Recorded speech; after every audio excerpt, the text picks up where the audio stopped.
Et salut à tous, bienvenue dans le podcast Nourris ta santé, épisode numéro 82. Et aujourd'hui, je suis en compagnie de Jérémy. Salut Jérémy. Salut Raphaël. Et aujourd'hui, du coup, j'accueille Jérémy pour qu'on puisse parler de conditions physiques et qu'on va un petit peu relier ça avec la nutrition. Donc, est-ce que tu es prêt, du coup, Jérémy? Et bah moi je suis toujours prêt quand il s'agit de parler de conditions physiques. Eh bah, nickel. Donc, juste avant de démarrer dans le vif du sujet, je vais juste te demander de te présenter rapidement pour un petit peu que les gens te voient un petit peu qui tu es, etc. Ok, bah du coup moi c'est Jérémy, je suis sur Instagram, connu plutôt sous Physicom ou coach Jérém, et du coup je parle beaucoup de sport euh, je- et je propose pas mal de conseils en fait sur ma page. Donc je développe ça et à côté je suis vendeur Décathlon du côté de Mantes-la-Jolie Ça marche. et j'ai 27 ans. Ouais, Voilà. ça marche. Et du coup, t'es vendeur Décathlon, mais ça, tu fais ça à côté et tu comptes petit à petit aller. Exactement. En Ouais, fait, vendeur Décathlon, c'est pour avoir un petit revenu stable ouais. et petit à petit développer Physicom à côté. Donc ma page Instagram, peut-être YouTube, tout ça pour finalement quitter Décathlon et passer à mon compte à temps plein et transmettre autour du sport, Bah, qui est ma nickel. passion.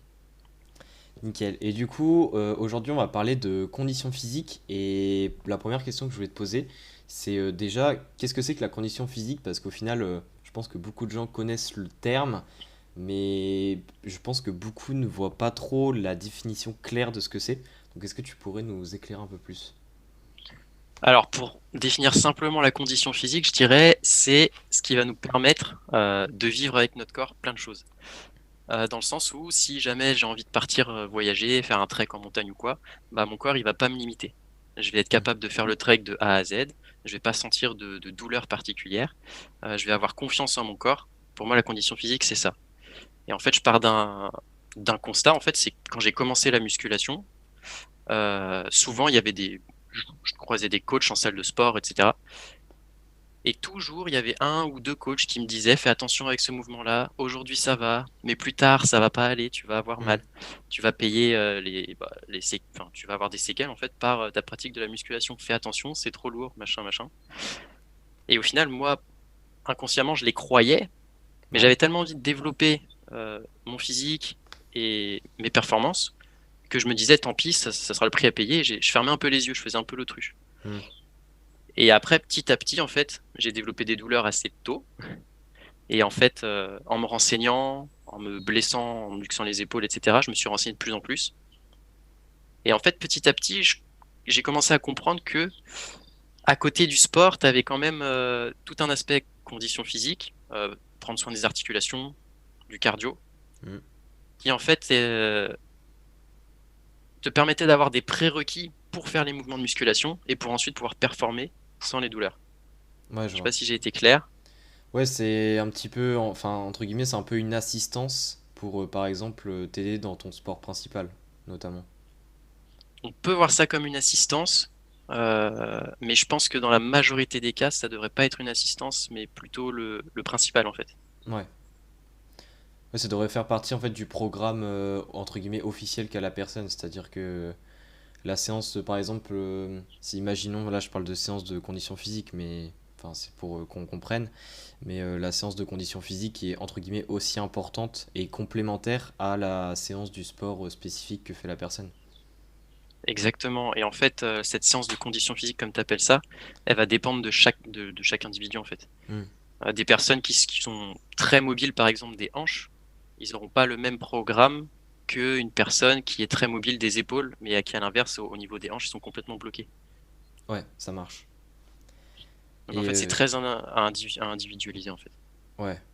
Et est-ce que justement la condition physique, parce que là tu as parlé, donc c'est intéressant parce que c'est ce que je parle souvent, tout ce qui est performance, mais est-ce que la condition physique, à côté du fait que ça va aider par exemple dans notre sport principal, ça peut être la musculation ou autre, hein, à mieux performer, à pas se blesser pour rien, etc., est-ce que la condition physique, elle apporte d'autres bénéfices pour la santé, plus ou moins généraux, ou pas? Euh, alors oui, pour moi oui, parce que le fait de développer sa condition physique, donc ça passe essentiellement par le cardio, je pense. Mhm. et l'entretien des articulations. En fait, c'est ça. Et le fait d'entretenir ces articulations en les travaillant d'une façon assez particulière, on va développer des tissus.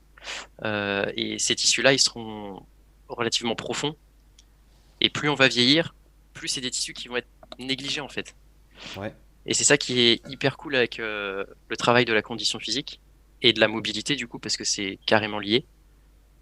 C'est que, bah, comme tu sais, je suis vendeur à Decathlon et souvent il y a des personnes qui sont un peu âgées qui viennent me voir. Mhm. Et à chaque fois, leur médecin ou leur kiné, il leur commande des vélos d'appartement ou des vélos elliptiques. Ouais. Et le souci, c'est que c'est bien, mais le problème, c'est que sur ces appareils-là, déjà, en général, elles n'arrivent pas du tout à monter dessus. Ça arrive très souvent qu'elles galèrent et qu'elles aient besoin de l'aide de leur compagnon ou leur compagne pour monter dessus. Donc Mhm. déjà, ça, c'est un problème. Ça veut dire qu'il y a un travail à faire avant, normalement. Et je sais même plus pourquoi je te disais ça, mais en gros, ce travail-là sur vélo, pour moi, il est pas complet. Au Il est niveau pas des complet dans le impacts, sens non, où tu ton parles? articule. Euh, Il y a ça, mais aussi le fait que, bah, en fait, le travail, c'est toujours le même, alors que ton articulation, Ouais, je vois. elle a, elle a plein d'axes de mouvement et beaucoup d'amplitude à gérer. Alors que le vélo, tu travailles sur un seul axe, sur le genou, Mhm. alors que ton genou peut aussi tourner un peu, mais aussi sur une amplitude de flexion et d'extension assez limitée. On va pas en extension complète, on va pas en flexion complète. Et je pense qu'il y a un gros travail à faire sans forcément acheter de gros matériel Oui. directement sur ces articulations. Oui, et puis il y a même Et plein de choses. Enfin, je sais que sur Instagram, tu mets pas mal de choses aussi où il faut limite pas de matériel, quoi. Tu as ouais, beaucoup de travail à ouais, faire. ouais. Bah c'est le but, c'est de rendre un peu tout ça accessible. Et sans matériel, pour travailler sa mobilité et donc sa condition physique, il y a énormément de choses à faire. Et du coup, la condition physique, au final, pour toi, tu penses que le fait de faire de la condition physique, ça permet, entre guillemets, bah, d'avoir une vie façon, enfin, plus agréable. C'est-à-dire que tu le disais au tout début, mais le fait de faire de la condition physique, ça permet de répondre à plein de situations différentes dans la vie courante. Et un exemple, je pense, qui peut parler, on va dire, pour ce côté vie agréable, etc., c'est imaginons on part en vacances ou quoi. Des fois, bah, en vacances, c'est pas rare pour visiter qu'il faut beaucoup marcher, ou des fois faire des espèces de rando où c'est assez physique, ou des choses comme ça, ou même des activités à moitié sportives pour découvrir. Et du coup, le fait d'être préparé à ça, comme tu avais dit, ou le fait d'avoir par exemple les articulations assez solides ou quoi, pour ne pas se blesser et faire l'activité, tu sais, suffisamment à l'aise pour pouvoir profiter, je pense effectivement que ça. Enfin, tu me donnes ton avis, mais je pense que ça a beaucoup d'intérêt, ça, d'un point de vue santé.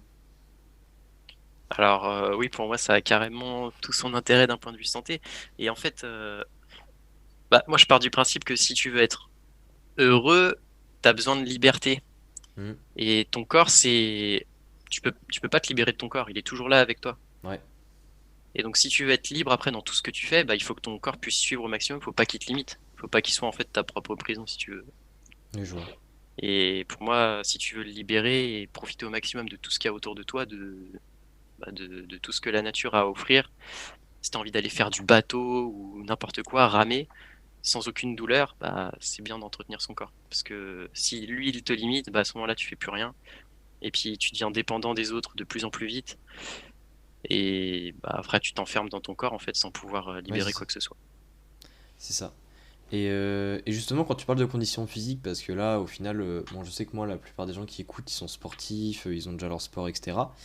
Mais justement, ça revient aussi à la question pour eux. Mais est-ce que la condition physique, tu considères ça vraiment, on va dire, comme une discipline, un sport? Ou est-ce que pour toi, c'est vraiment, enfin, faut vraiment le considérer comme une habitude de vie, comme se brosser les dents, par exemple, et que c'est quelque chose de la vie courante à mettre en place? Alors, pour moi, ça va dépendre de chacun. Parce que avant même d'avoir un programme sportif, Hmm. l'important, je pense que c'est l'adhésion. Ouais, Donc, c'est que le programme corresponde à la personne. Si la personne est déjà sportive de base, euh, la condition physique, pour moi, ça doit plutôt devenir un peu comme un mode de vie. hmm, Moi, par exemple, ça m'arrive, des fois, je suis à des 4 et bah, je fais un mouvement que je connais, je fais une rotation articulaire contrôlée. Je fais des mouvements, en gros, de mobilité dans des 4 pour tester et me sentir bien, quoi, parce que bah, limite j'en ai besoin en fait. Ouais. À chaque échauffement, je fais certains mouvements spécifiques de mobilité. Les jours de repos, je fais de la mobilité, mais à des moments en fait où en fait c'est même pas prévu, quoi. Si tu veux, Ouais, c'est c'est pas un peu au prévu, je le feeling, quoi, fais. au final. C'est un peu au feeling, ouais. Hmm. C'est un peu au feeling, et une fois que je suis lancé, après, bah, ça y va. Mais après, il y a certaines personnes qui sont pas forcément sportives, qui ont pas envie de passer ne serait-ce que 30 minutes à faire du sport. Et à ce moment-là, bah, juste, je pense que juste 10 minutes de travail au moins de mobilité, bah, ça permet de booster la condition physique des personnes, et ça fait office de leur séance de sport, en fait. Pour moi, en fait, c'est pour une personne qui n'est pas sportive du tout, Hmm. le minimum, ça serait travailler sa condition physique. Donc un poil de mobilité, idéalement un poil de cardio en mode renforcement, pas course à pied, mais un peu un circuit training si tu veux, Ouais. assez court. Mais au moins pour activer un petit peu tout ça, je pense que c'est pas mal. Ok. Donc au final, enfin, c'est libre à chacun de voir ça comme, on va dire, une discipline, un sport ou un mode de vie. Après, je pense effectivement que pour les sportifs qui ont déjà un sport, etc., je pense que c'est plus automatique de voir ça comme un mode de vie parce qu'ils ont plus l'habitude de bah, du coup faire du sport, bouger ou quoi.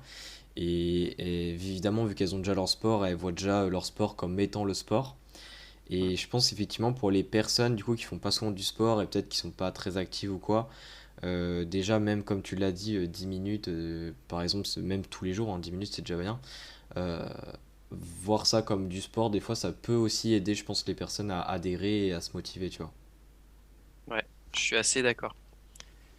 Je suis complètement d'accord avec toi. Et en général, une des excuses principales au fait de ne pas bouger son corps, c'est j'ai pas le temps. Mm. Mais au final, je pense que c'est essentiellement une question de volonté parce que si on avait, je sais pas, 24h30 ou 25 heures dans une journée, à partir d'aujourd'hui, genre on a 30 minutes de plus ou 1 heure de plus, Ouais, bah, je suis sûr que ces personnes-là diraient exactement la même chose. oui, Tu vois ce que je veux dire? oui, oui, Voilà. clairement. Donc, mais je pense que c'est important d'essayer d'éduquer les gens au maximum là-dessus parce que le nombre de personnes que je vois qui viennent à Decathlon et qui demandent enfin, des gros appareils pour finalement une rééducation où il n'y en a pas besoin.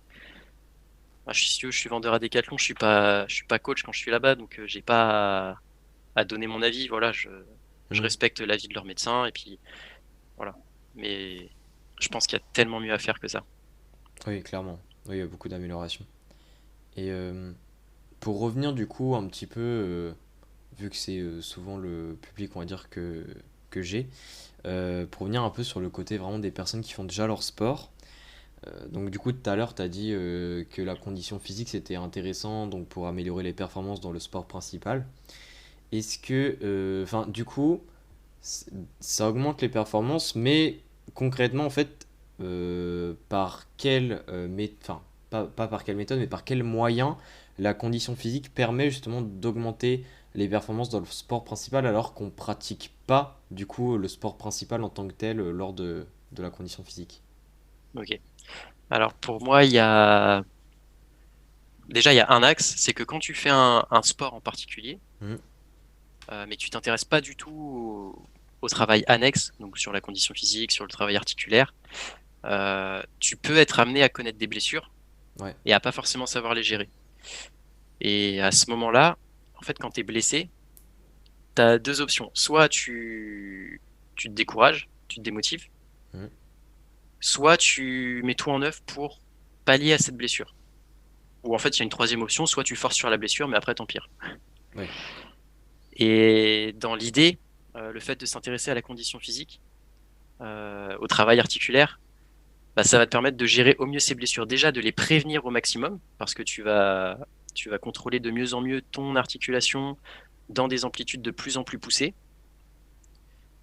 Euh, donc, je sais même plus ce que je disais, mais en travail gros, d'articulation, ouais, tu parlais. le travail de l'articulation.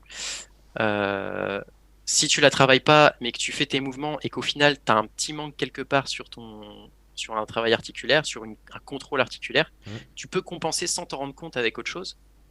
Ouais, Et plus tu compenses lourd, plus tu compenses encore, et au final, plus tu risques de te blesser.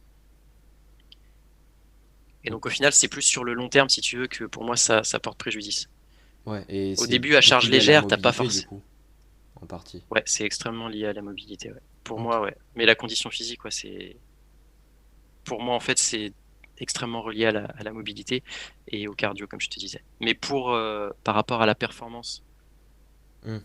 des sportifs, je pense que ça se ressent surtout sur la mobilité articulaire.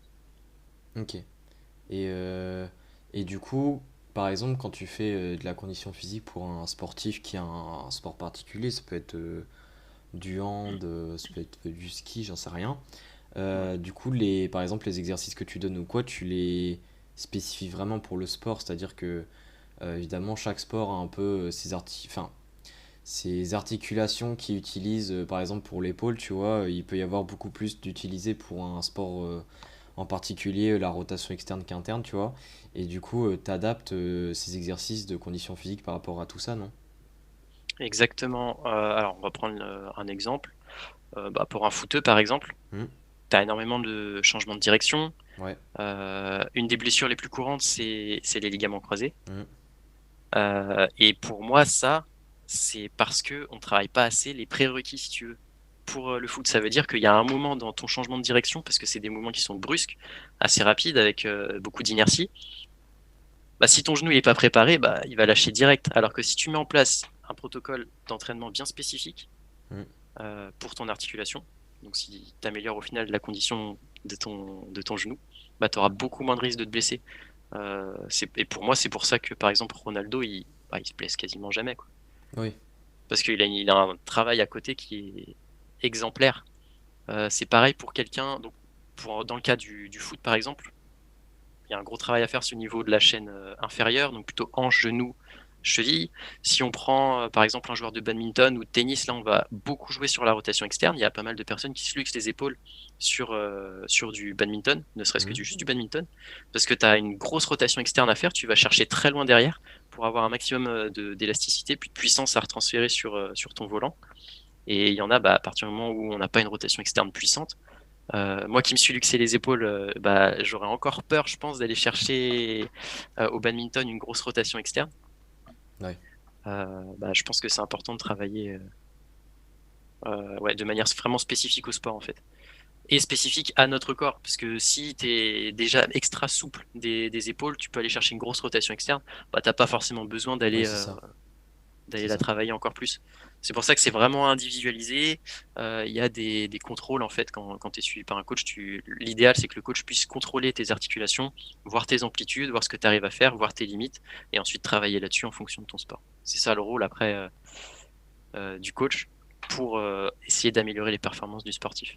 Ouais, c'est ça. Et puis c'est ça, enfin, c'est important ce que tu as souligné, c'est dans le sens où, par exemple, imaginons dans une équipe de foot, on peut se dire que deux personnes qui ont le même poste, imaginons, on peut se dire que le travail doit être le même pour les deux, mais ce qui reste important, on le répète déjà ça en nutrition, c'est qu'il faut vraiment aussi enfin, lier ça à la personne en elle-même et par exemple aux blessures qu'elle a déjà eues, à ce qu'elle gère déjà bien. Tu vois, tu as parlé par exemple d'une bonne rotation externe, ça peut être plein d'autres trucs. Donc ça aussi c'est effectivement important. Et ça permet, entre guillemets, enfin pas de travailler dans le vide, mais du coup, si on travaille déjà un point qui est super bien, façon de parler, alors qu'on a d'autres points qui méritent beaucoup plus de travail, ça va créer, on va dire, plus de déséquilibre et ça peut être plus néfaste qu'autre chose à long terme, quoi. Ouais, exactement. Je suis totalement d'accord. Et dans certains cas, c'est même bien de limiter un peu ta mobilité. Parce qu'au final, plus tu es mobile, plus tu vas loin. Euh, mais prenons l'exemple par exemple d'un coureur. Mm. Si tu as la capacité d'avoir une dorsiflexion énorme, donc enfin ramener c'est tu vois ce que c'est la dorsiflexion ou Oui, pas? oui, je vois ce que c'est. On pourrait Le fait dire, de ramener en fait, c'est ramener le tibia vers le pied. Enfin, ouais, je, voilà, je- ramener ton pied vers le tibia en ouais, fait. voilà, c'est ça. Bah pour un coureur, si la dorsiflexion est énorme, il va avoir moins de relance, si tu veux, au niveau Ouais. de ses appuis, tu vois. Et donc à ce moment-là, bah, c'est intéressant pas trop, de travailler quand même sa mobilité, mais pas trop, pas dans Mm. l'excès, parce qu'après, au final, tu perds de la relance et donc tu perds en performance. Ok. C'est un exemple après, mais Oui, non, mais en je vois fait, ce que voilà, tu veux vraiment dire. tout est individualisé. Et puis ça sert à rien de travailler un point si, bah, en fait, on n'en a pas vraiment besoin. Juste l'entretenir, pourquoi pas, mais en général, si on a un point fort, on est plutôt pas mal. Ça marche. Et bah justement, là, on a un petit peu couvert tout ce qui est conditions physiques vraiment liées au sport, par exemple, de quelqu'un qui s'entraîne déjà régulièrement et pourquoi c'est intéressant. Et justement, est-ce que tu pourrais nous en parler un peu plus, ou enfin justement, est-ce que tu pourrais nous parler un peu plus des liens qu'il y a entre la condition physique et la nutrition en tant que telle? Alors, quand on parle de conditions physiques, donc on parle beaucoup d'articulation. Enfin, Mm. pour moi, on parle beaucoup d'articulation. On va beaucoup entraîner tous les tissus qu'il y a autour des articulations en profondeur. Mais du coup, si on entraîne ces tissus-là, ça veut dire que quelque part, ils ont besoin de récupération. Ouais. Et la récupération, on va l'apporter via l'alimentation. Et je doute que quelqu'un qui travaille très intensément puisse récupérer de façon optimale si il n'apporte pas les nutriments dont il a besoin, enfin, si par exemple quelqu'un va tout le temps au McDo, bah je le vois mal tenir sur le long terme, tu vois. Oui. Bah, d'un aspect énergétique, il apporte ce qu'il faut, mais c'est effectivement tout ce qui est micronutriments Exactement. où là, ça, Ouais, ça colle pas, quoi. ouais, je pense totalement parce que bon, je suis beaucoup moins expert en nutrition que toi. Moi, c'est plus la partie entraînement que j'adore, Mm. mais je fais quand même un minimum attention à ce que je mange. Je suis pas un exemple, mais j'apporte quand même pas mal de légumes, pas mal de fruits, beaucoup d'aliments. Enfin, j'évite au maximum les aliments transformés. Et rien que ça, déjà, je pense que c'est pas mal. Euh, mais ouais, carrément, pour la récupération, pour avoir une bonne récupération, faut faire un minimum attention à ce qu'on mange. Parce qu'après, ça, je trouve que c'est un aspect qui est très difficile à déterminer, mais quand on commence à avoir une douleur, Mm. c'est dur de savoir d'où ça vient. Oui. Comment savoir si ça vient de ce qu'on mange? Est-ce qu'on n'apporte pas assez, je sais pas, Ouais, souvent de c'est glycine, par multifactoriel en exemple? plus. Bah ouais, c'est pas évident, je trouve, à vraiment savoir. Ouais, j'ai eu pas mal de douleurs aux genoux, aux hanches, mais je suis pas capable de dire si est-ce que ça vient de l'alimentation, est-ce que ça vient de l'entraînement. Et du coup, j'essaye d'isoler certains paramètres, j'essaye de changer des choses et je regarde si la douleur évolue, s'il y a du positif.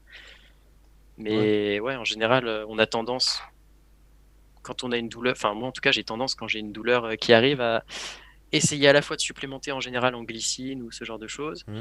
Euh, et puis à côté, faire un programme un peu spécifique justement à cette douleur-là que j'aurais analysé. Et du coup, au final, qu'est-ce qui m'a vraiment aidé? Bah, je sais pas. Est-ce que c'est l'association des deux? Est-ce que c'est... Tu vois ce que je veux dire ou pas? Ouais, je vois ce que je veux dire. Enfin, ce que tu veux dire plutôt.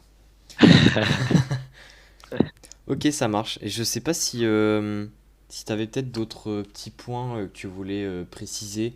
Peut-être quelque chose qu'on n'a pas trop parlé, mais que tu penses que c'est important concernant ce sujet-là ou pas. Alors, concernant la condition physique, bah écoute, pour moi, c'est pas mal déjà. Euh,